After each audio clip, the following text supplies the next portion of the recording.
a surprise. Something a little bit different. It's so lovely to be here. Thank you so much for having me. Yeah, it's so beautiful to have you, Asha. So we've got a guest here on our Spiritual Bites, a beautiful woman that Nicolette and I both know. And Asha is, we just all connected. I know that Nicolette can share her story with how she met Asha. For me, it was, we just connected straight away. You've just got such a beautiful heart and soul, and such a lovely energy. And you're also work as, like in the field with the mind, right?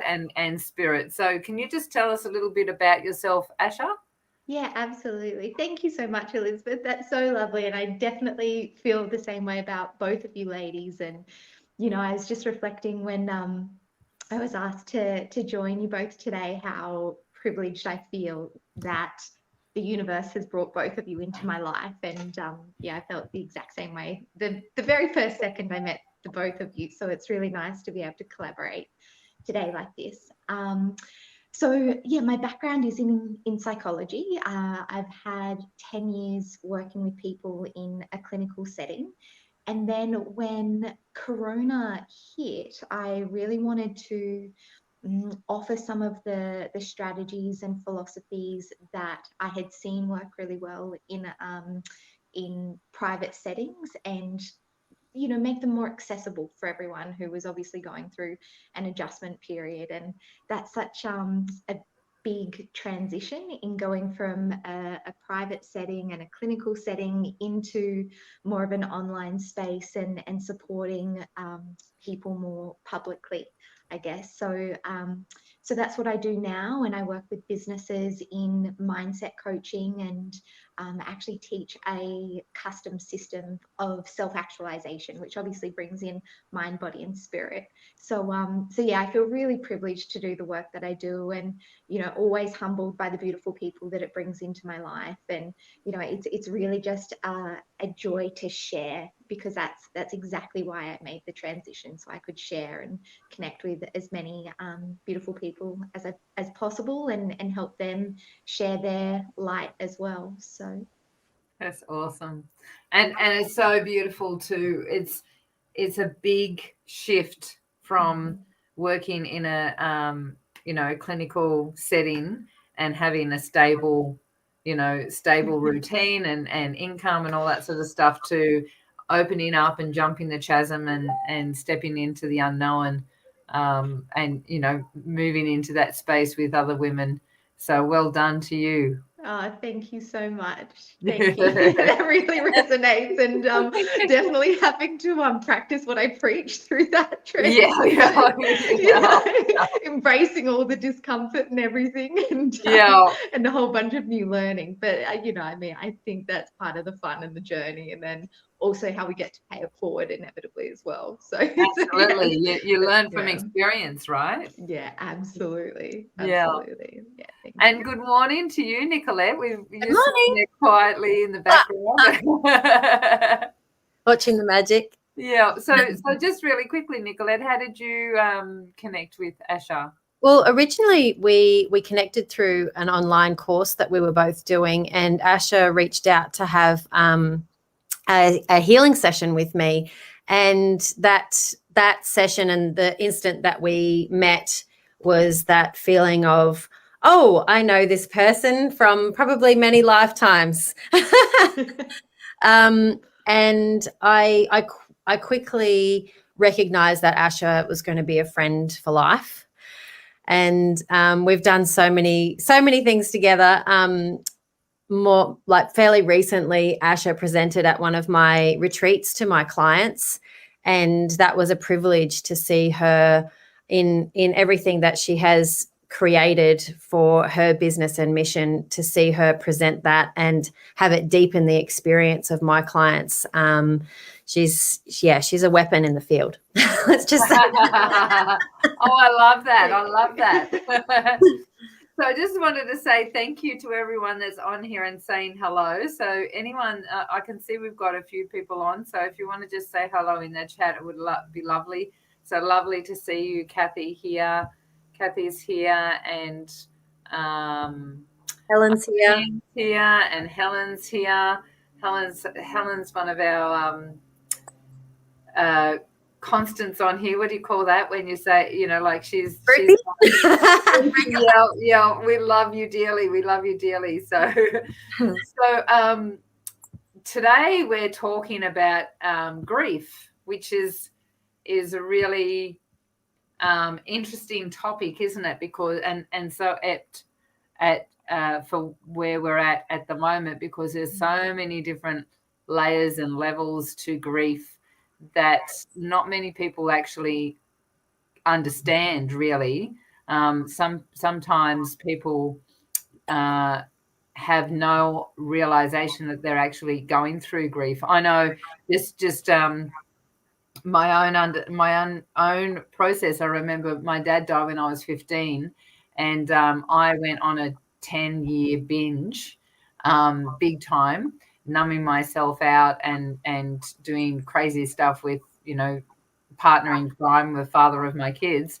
And it wasn't until about 5 years after that process and you know, clearing myself out and moving into my spiritual side that I went, I was grieving and I didn't realize, because you know, I was doing my best because I didn't have anyone to, you know, navigate that for me. So, but grief can be as small as, you know, from one stage to another, going from, you know, like this morning, I just had some news that I didn't want to hear, and it was nothing major, but there's some grief in that, you know, like there's you know, like, where do I go with that? Do I move into just focusing forward?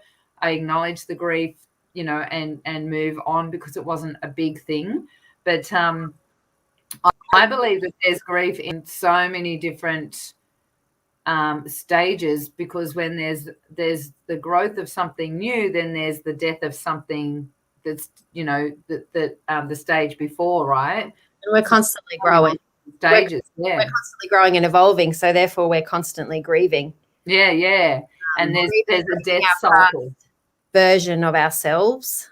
And grieving relationships that change, grieving circumstances, places. We're constantly grieving. And I think people think that grief is a bad thing and they try to suppress it and push it down, but actually to acknowledge it and allow it to flow through and have the tears and then be able to release it and move on is the important thing. Yeah.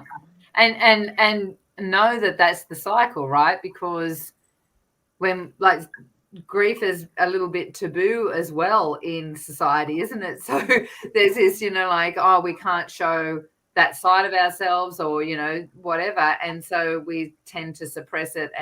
But when you go, oh, it's part of the natural cycle, oh, okay, and allow our psyche to understand that, then that gives us a bit of a reprieve as well, and helps the process. Yeah. So Asha, we'd love to hear your take on it with your professional, you know, information as well. Sure. Yeah, no, I love what you have both said, and couldn't agree more. And Elizabeth, with exactly what you said, what I love in your story is that you mentioned after losing your father, there was this prolonged grief period, and it was actually in allowing your spiritual side to come to the fore that some of that healing really began to take place. And in my experience, grief is a spiritual process. And again, to your point, in that grief can be taboo, or it's being about being behind closed doors because we always want to present our best face and that we're okay, and we're trying to house other people's experience of our grief. So we tend to go into that kind of protection mode and think that that's something to do in silence. And the irony being is that healing and moving through grief is about connection. So it makes perfect sense that when we allow ourselves to connect with that spiritual side and our philosophy to grow and shift and become more connected, suddenly it all takes its natural order. But even in my discipline and my training, there's a degree of separateness in going, okay, well, this is a grief process and this is what normal grief looks like. And these are some strategies and focus on self-care. And all of that misses the big picture in terms of this is a philosophy experience where does my current philosophy about myself, others, and our experience of the universe safely house what I have encountered.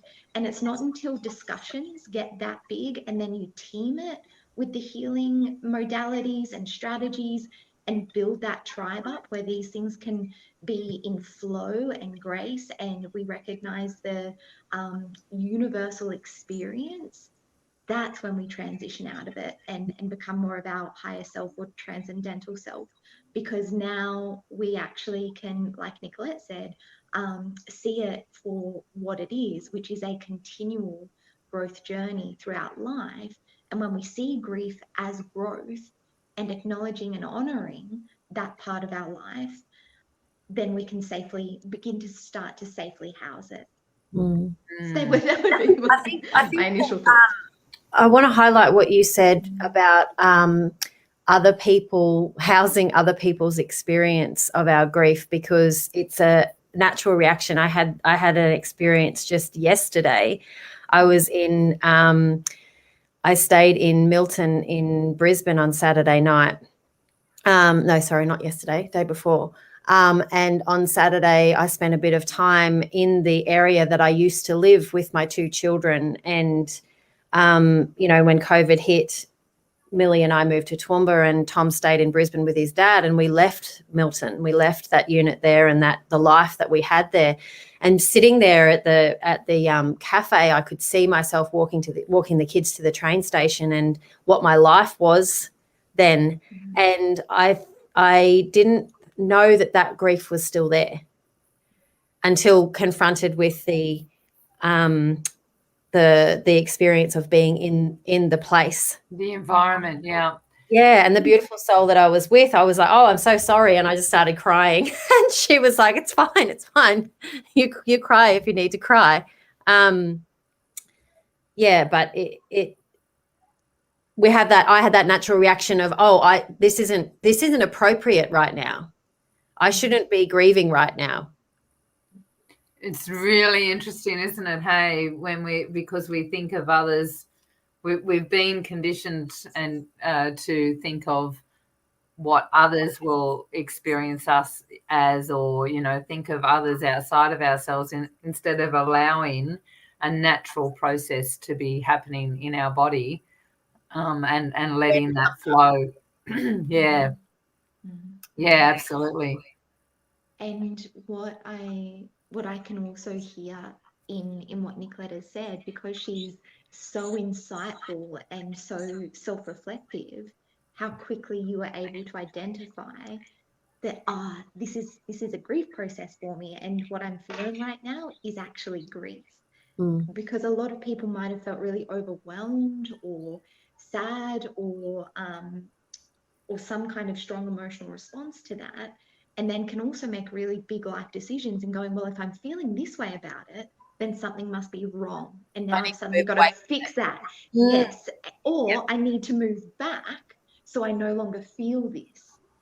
So they make really big life decisions based on this emotion, rather than doing exactly what you did, which was, I'm having a grief response, which is totally normal, because this was such a beautiful chapter for us, and there's so many treasured things here for me, and my body is acknowledging that, you know. So I just want to, you know, acknowledge you and honor you for, you know, your masterful insight, and, you know, how you're able to so quickly recognize that, and knowing you, how quickly you're also able to do the work as well to release that. So I know by next week, by you know, in a few days' time, you'll be like, oh yeah, you know.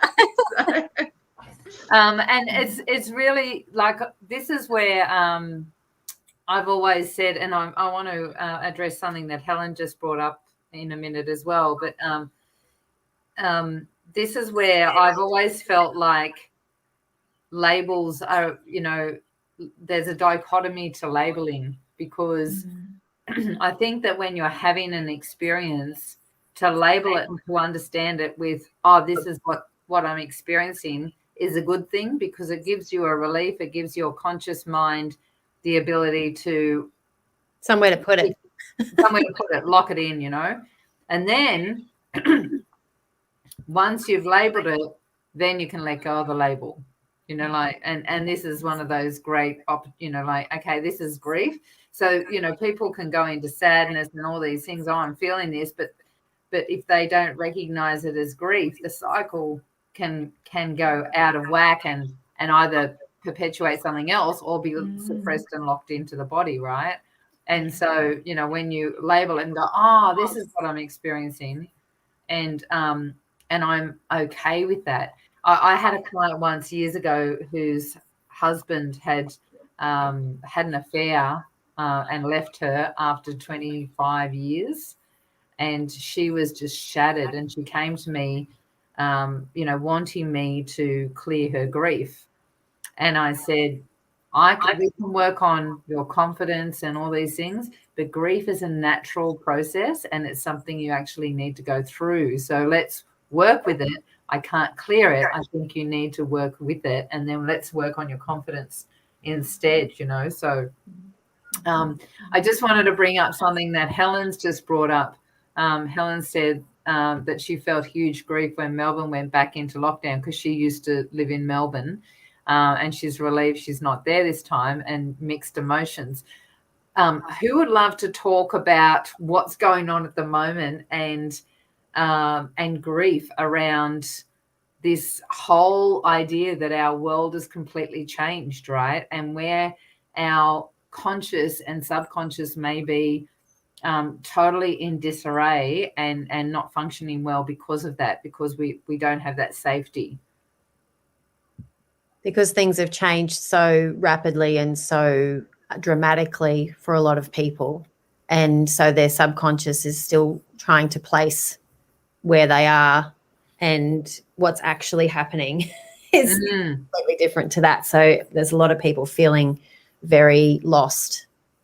Yes, very, very out of their body, right? Because it brings up safety issues from, if you've got issues of not feeling safe from childhood, somewhere locked into your subconscious, then this is definitely going to be triggering that, right?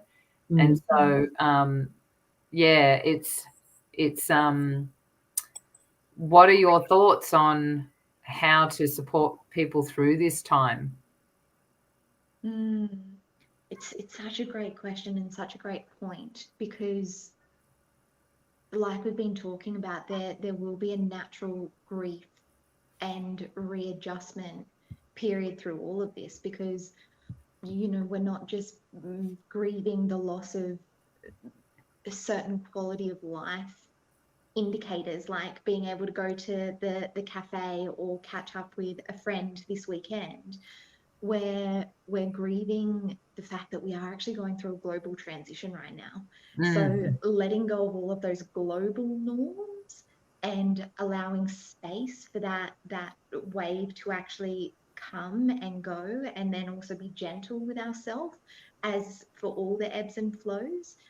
And to the point about mixed emotions, it also makes perfect sense, in that there's a part of us that recognizes our own gratitude and how grateful we are that that's not our current experience. And then if we are closely linked to people down there, or have lived down there ourselves, so we have that kind of really intimate knowledge about an area, we also deeply feel for others. And so it can be quite uncomfortable to kind of feel that inner kind of feeling torn, in going, in one way I feel really grateful and relieved, and in the other hand I feel really attached to this, and so I'm not sure really where I stand in that, and then how I feel about this, or how I'm supposed to feel. And I think it's actually about honoring both sides, and that it actually makes perfect sense that of course there's going to be an empathic response, and we're going to feel connected to their experience, particularly if it's closer to home. And then also going, I give myself permission to feel this gratitude and breathe in my current circumstances, which is actually the key for everyone alleviating their own suffering with the circumstances. Because if I breathe in my own ability to breathe with what is, suddenly some of that feeling torn starts to dissipate. Because really the only way through this global transition is to hold space for the ebbs and flows that come. So our normal is now riding the wave rather than being attached to any particular outcome. So and when we hold space in a collective like that, to go, your experience is partly my experience and my experience is partly your experience, and we share in that camaraderie, that's when we start to have a stability, because there's a universality to our experience. Because grief really comes up when we feel separate and a sense of loss. So when we can bring back in that connection, and that this is a universal shared experience, and part of your experience is my experience and part of my experience is yours, and we can be integrated and connected in that, then there's unity and solace and camaraderie. And that's where we start to come out of this actually as a more conscious collective, which from my perspective is where I tend to that's my North Compass. How do we come out of this as an increased conscious collective? So we've taken the treasure and the purpose and found purpose and meaning through these big waves, rather than being caught in the fact that, oh, this is a big wave. And being the observer of the wave, rather than being knocked around in it and getting caught up in anger or blame or differences of opinion, because none of that really matters in the big scheme. And that's exactly right, Nicolette. It's like we can be holding on to this grief of what is and what was and the safety and all that sort of stuff, and then it being reinforced by listening to all this stuff that everyone's saying, and not actually, it's not supporting our now moment to feel safe again, so I feel I know you ladies will be feeling it too. I feel this deep sadness in the collective, and I think it's important, no matter for each individual where that sadness is coming from, for us to acknowledge that it's there and that we're all experiencing some level of grief and sadness, and honoring each other. And absolutely, I love that. And one of the things that was coming up for me while you were both talking is in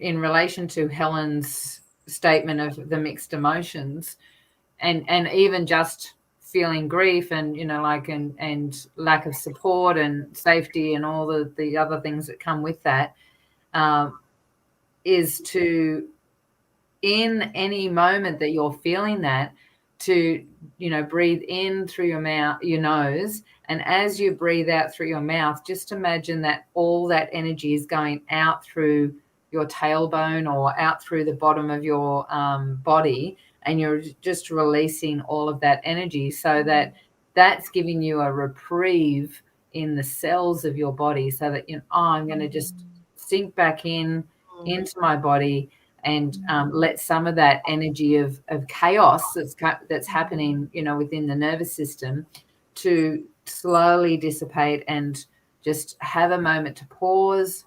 Okay, I'm here. This is what's happening in my world and my reality right now, and this is what I can do. So, what is it that I can do? Now I've had that moment. I'm feeling just slightly better. Depending on how much you want to do it, you might be able to, if you've got half an hour, you can do it for half an hour. If you've got time for one breath, one pause, one moment, clear it out. Okay, I'm feeling a bit better.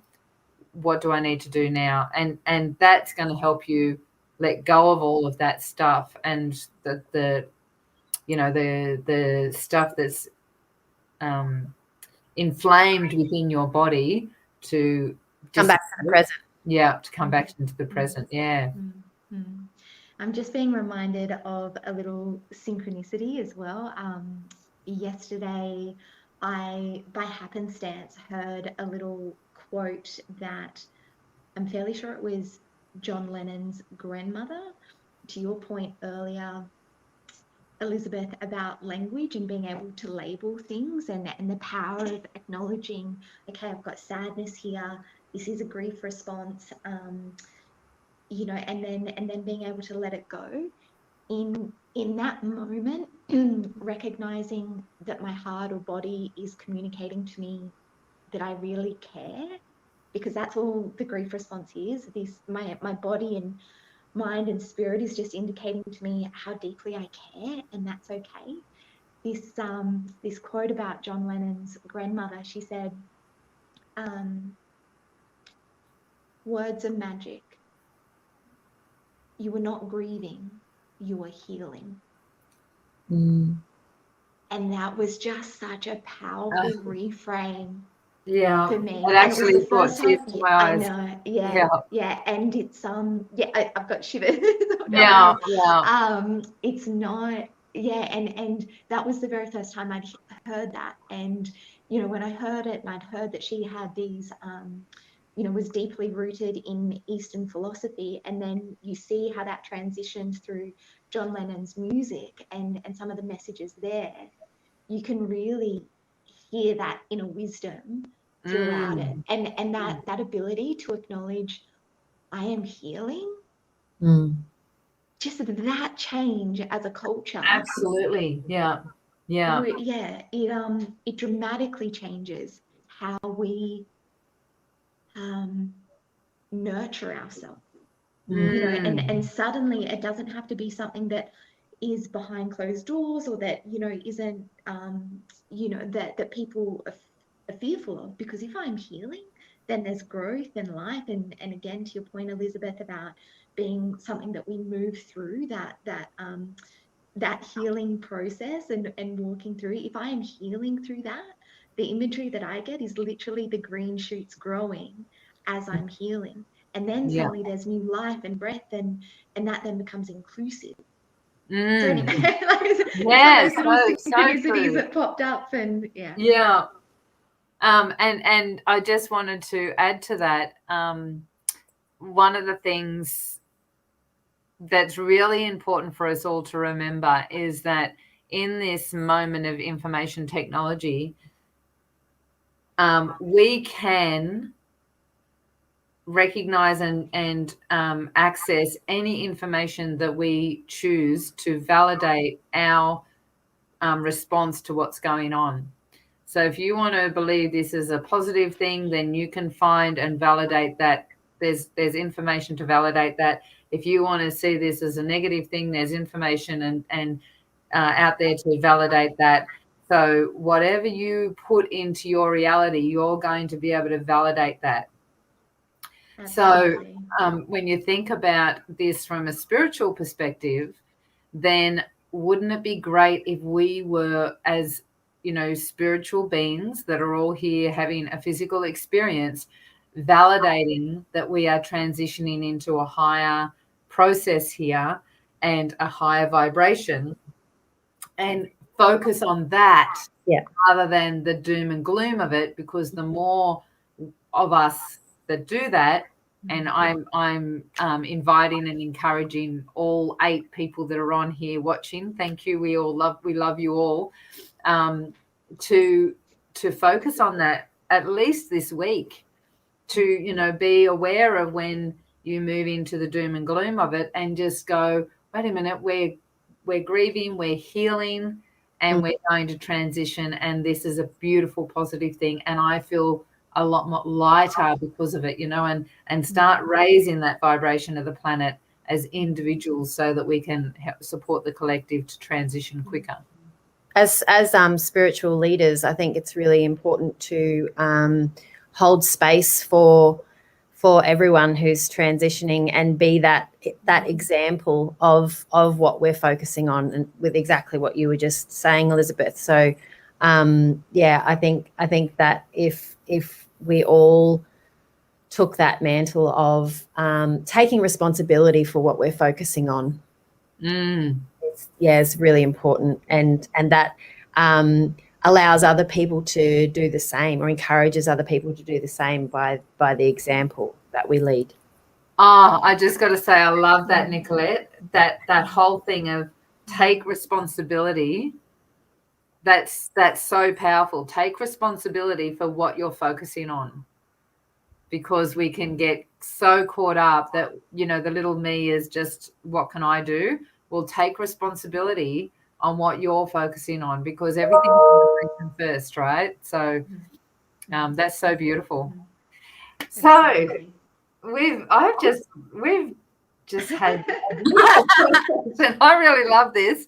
We'll have to have Asha on more often so that we can. I would love that. I would love that. This is such a beautiful beginning to my week. You know, I feel like really enriched. So thank you. Yeah. Thank you so much for allowing me to be part of little your guys' spiritual bites. You know, have fun.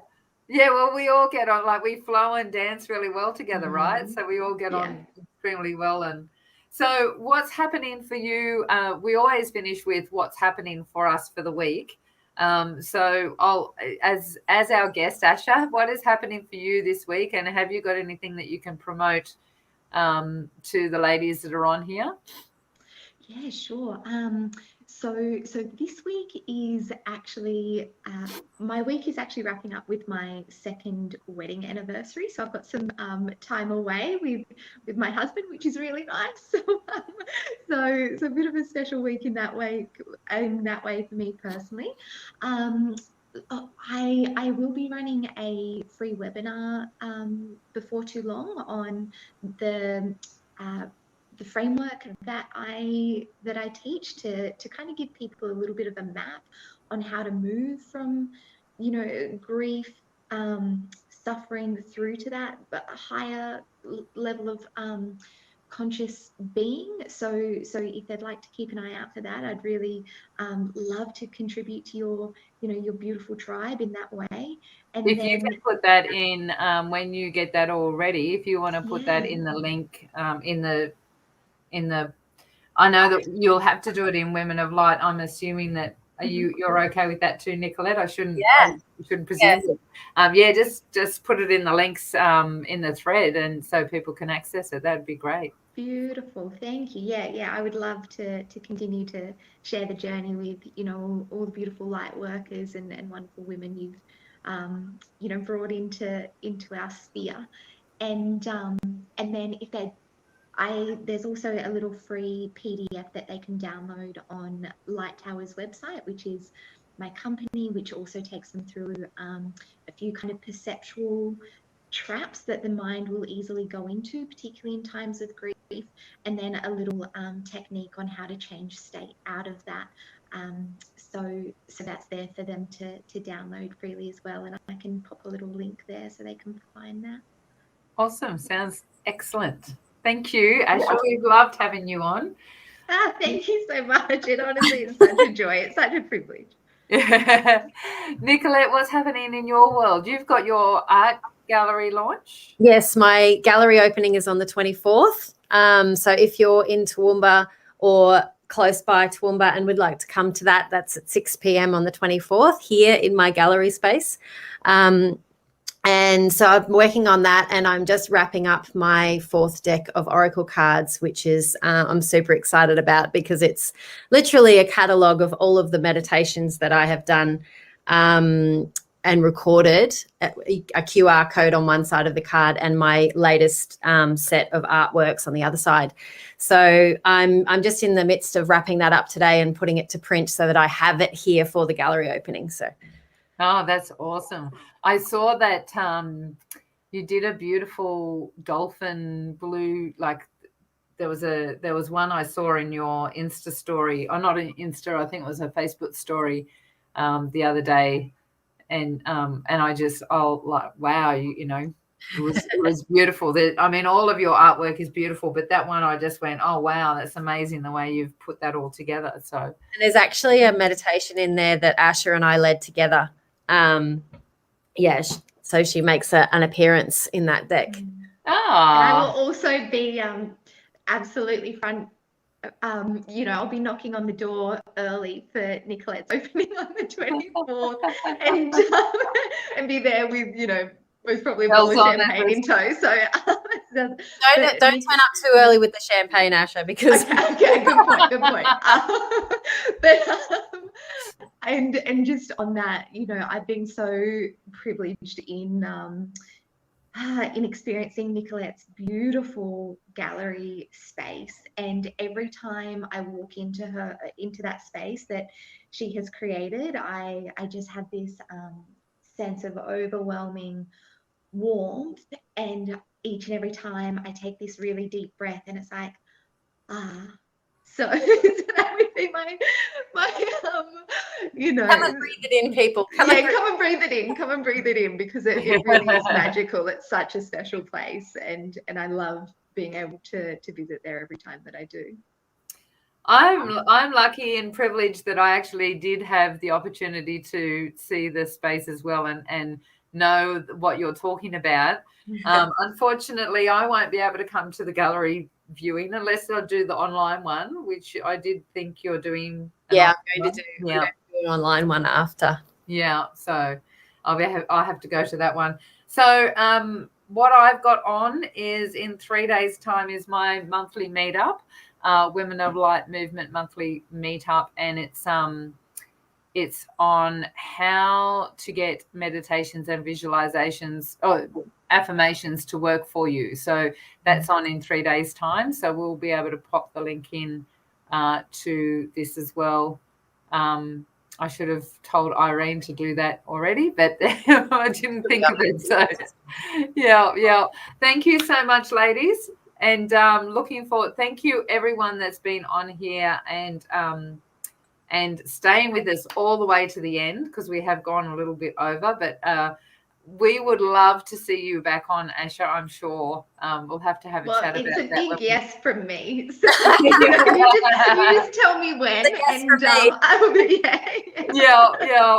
Because one of the things about Spiritual Bites, right, is we just said Spiritual Bites, so it can end up being whatever we want it to be, like it's going to be created, it will just merge and evolve as it goes along. So at different times we could have different people. It's very exciting about the whole process, right? So absolutely. So everyone, look forward to seeing Asha more on Spiritual Bites. Thank you so much for attending all the way through and for putting all your beautiful comments in. And thank you, ladies. I'll catch you and have a good weekend. A good week. Beautiful. I'm ready already for the weekend. Take care, everyone. See ya.